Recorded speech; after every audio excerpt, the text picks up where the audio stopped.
Okay, good morning students. दो doubts आए थे मेरे पास, एक क्वेश्चन नंबर 9 का डाउट था और एक और डाउट था, फिर मैं नेक्स्ट चैप्टर को प्रोसीड करूंगी। देखो, इसमें आपको इनकम गिवन है, इसमें आपको एमपीसी गिवन है, सेविंग का फर्स्ट गिवन है और एपीसी आपको निकालना है। एपीसी का फॉर्मूला क्या होता है? एपीसी का फॉर्मूला होता है C/Y। तो इसके लिए तुम्हें क्या चाहिए होगा? कंजम्पशन। ठीक है, हमने एक कॉलम कंजम्पशन का बना लिया।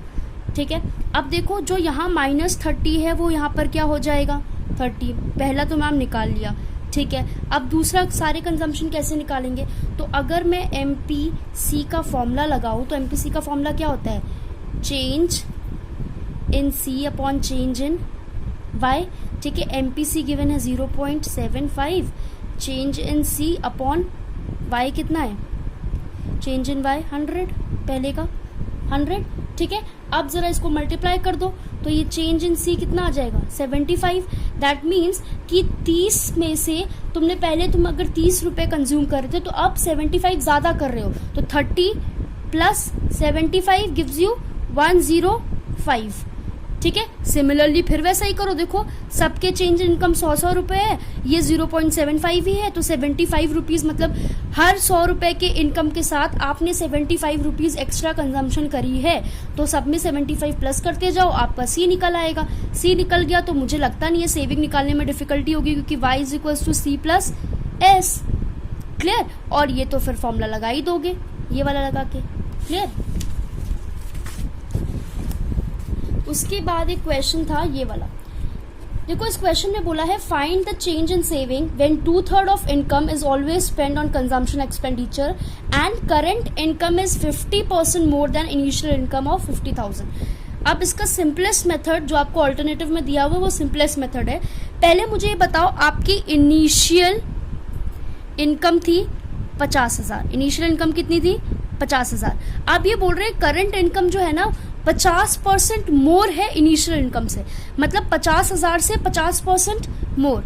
तो 50% निकाल लो किसका? 50,000 का।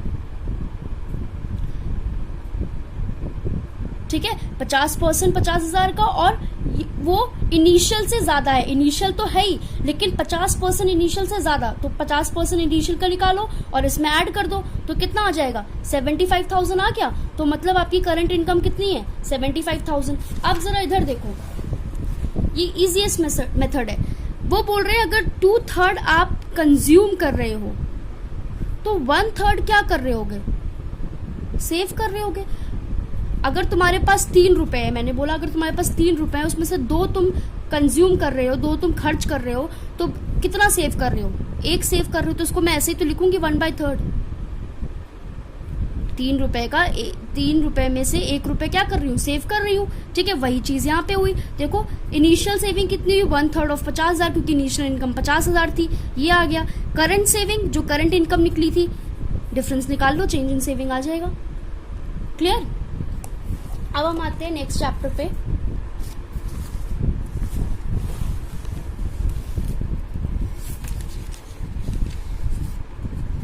जो कि हमारा है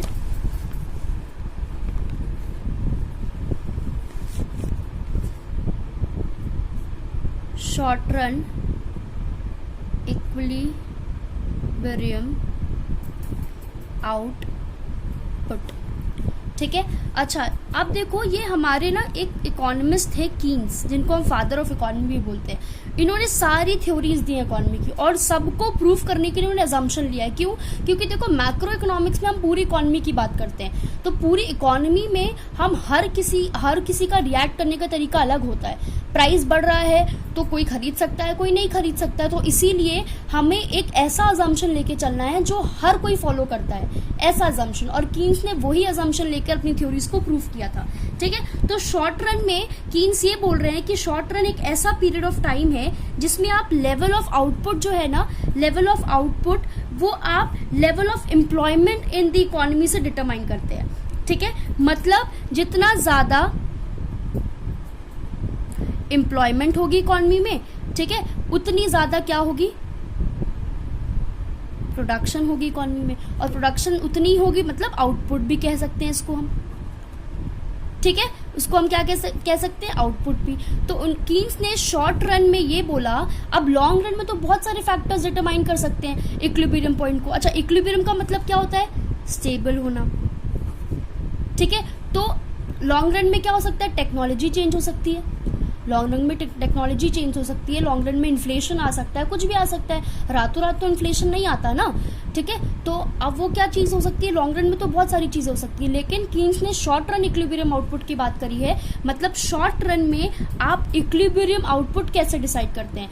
तो कीन्स ने ये बोला कि शॉर्ट रन में हम सिर्फ एम्प्लॉयमेंट को के बेसिस पर डिटरमाइन करेंगे, मतलब अगर एम्प्लॉयमेंट जितनी है उसी के अकॉर्डिंग हम डिटरमाइन करते हैं आउटपुट। सिंपल सी बात है, जितने लोग काम कर रहे हैं उतनी ज़्यादा प्रोडक्शन हो रही है। और अगर हम थोड़ा सा दिमाग लगाएं, एम्प्लॉयमेंट जितनी है, जितनी हमारी इकोनॉमी में एम्प्लॉयमेंट है, उतना ही लोगों के पास फैक्टर इनकम आ रही है। याद है वो टेबल, फैक्टर इनकम मतलब वो अपनी फैक्टर सर्विस दे रहे हैं, उतनी ही फैक्टर इनकम आ रही है, और उतना ही वो क्या कर रहे हैं, डिमांड कर रहे हैं। उतनी ही डिमांड कर रहे हैं तो उतनी उसी हिसाब से क्या होगी, प्रोडक्शन होगी, जाहिर सी बात है। समझ आ रही है बात, ठीक है। और शॉर्ट रन में उन्होंने टेक्नोलॉजी को क्या रखा है, कांस्टेंट रख दिया है, टेक्नोलॉजी को कांस्टेंट रख दिया, क्योंकि हम शॉर्ट रन की बात करते हैं, ठीक है। अब आते हैं इक्विलिब्रियम का मतलब क्या होता है। इक्विलिब्रियम आउटपुट या आउटपुट को हम जीडीपी भी बोलते हैं, क्योंकि जीडीपी का मतलब क्या होता है, ग्रॉस डोमेस्टिक प्रोडक्ट, मतलब जितना प्रोडक्शन हुआ है उसका की वैल्यू, तो वही आउटपुट भी कह सकते हैं, ठीक है। तो देखो, अच्छा हमने अगर इक्विलिब्रियम 11th में पढ़ा था, हमने डिमांड इक्वल्स टू सप्लाई पढ़ा था, वो हमारा माइक्रो था। मैक्रो के केस में aggregate demand equals to aggregate supply, मतलब जितनी इकोनॉमी में डिमांड है उतनी ही सप्लाई होनी चाहिए। ये देखो, ये अभी मैंने वही चीज़ करी है कि वो कैसे प्रूव कर रहे हैं शॉर्ट रन में, कि वो बोल रहे हैं कि एम्प्लॉयमेंट के अकॉर्डिंग हमारे शॉर्ट रन में आउटपुट या प्रोडक्शन डिटरमाइन होता है, ठीक है, या जीडीपी कह लो डिटरमाइन होता है शॉर्ट रन में, ठीक है, क्योंकि शॉर्ट रन में टेक्नोलॉजी, इन्फ्लेशन और भी जितने फैक्टर्स हैं सबको कांस्टेंट माना है। अब इन्होंने बोला कि अगर एम्प्लॉयमेंट होगा तो उसी हिसाब से फैक्टर इनकम मिलेगी। भाई जितने लोग काम कर रहे हैं, अपनी फैक्टर सर्विस दे रहे हैं, उतनी तो उनको इनकम मिलेगी, उतने ही लोग को इनकम मिलेगी, और वो फैक्टर सर्विस दे रहे हैं इसलिए उनकी इनकम को हम क्या बोल रहे हैं, फैक्टर इनकम। और वो उसी हिसाब से क्या करेंगे, डिमांड करेंगे। डिमांड करेंगे तो उसी हिसाब से, जिस हिसाब से डिमांड हो रही है इकोनॉमी में, उस हिसाब से प्रोडक्शन होगी। तो अगर मैं बोलूँ कि इक्विलिब्रियम सिचुएशन या स्टेबल सिचुएशन कौन सी होगी इकोनॉमी में, ये वाली होगी, जहां पर aggregate demand equals to aggregate supply वाली सिचुएशन होगी, ठीक है। अब देखो, अगर aggregate demand equals to aggregate supply बोलूं मैं, ठीक है, तो इसका क्या मतलब हुआ, इसका मतलब हुआ कि जितना आपका एक्चुअल स्टॉक है इक्वल्स टू रिक्वायर्ड स्टॉक।